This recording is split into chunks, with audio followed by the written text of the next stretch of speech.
I'll never forget that night. Her small voice broke through the laughter at the dinner table. "Mommy, it hurts." Everyone froze. She tried to sit but winced, her little hands gripping the edge of the chair.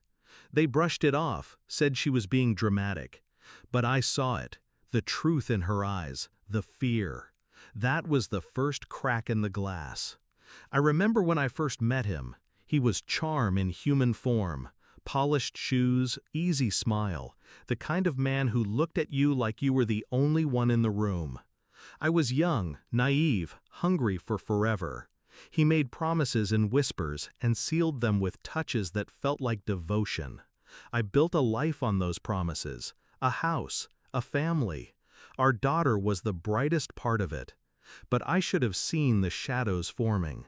It started with late nights, work meetings that never ended, the glow of his phone screen in the dark, turned away from me, the scent of perfume that wasn't mine, faint but sharp enough to cut. I told myself I was paranoid. But then came the lies, small, clumsy things that tripped over themselves. And then came her whisper at dinner. That was the moment the storm inside me went silent, because silence is where plans are born. I didn't scream. I didn't confront him. I studied him. Every pattern, every transaction, every careless message he thought he had deleted. The truth unfolded slowly, like rot beneath wallpaper. He wasn't just unfaithful, he was reckless. Bringing her into our home when I was gone, spending money meant for our daughter's future, leaving fingerprints of betrayal on every corner of my life.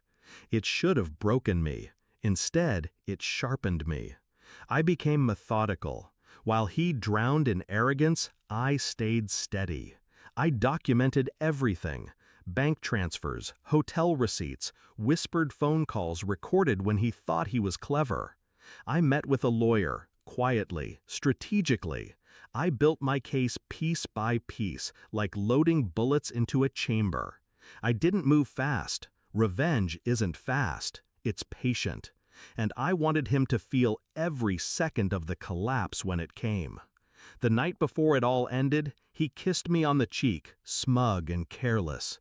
I smiled back, because by then the papers were filed, the accounts were frozen. His mistress? Oh, she thought she was winning, but she was about to watch the ground split beneath him. The confrontation wasn't loud. It was dinner again. Same table. Same daughter across from us, this time coloring quietly. I slid the envelope across the table.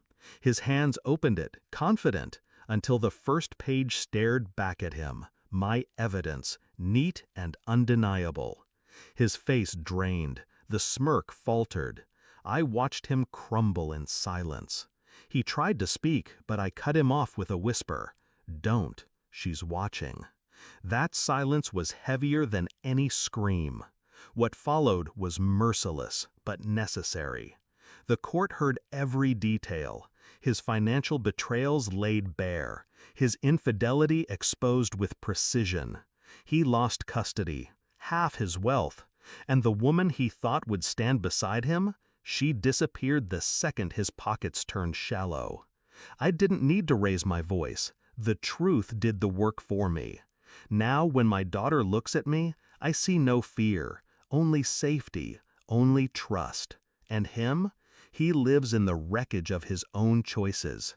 He sees me in every loss, every hollow space that used to be his comfort.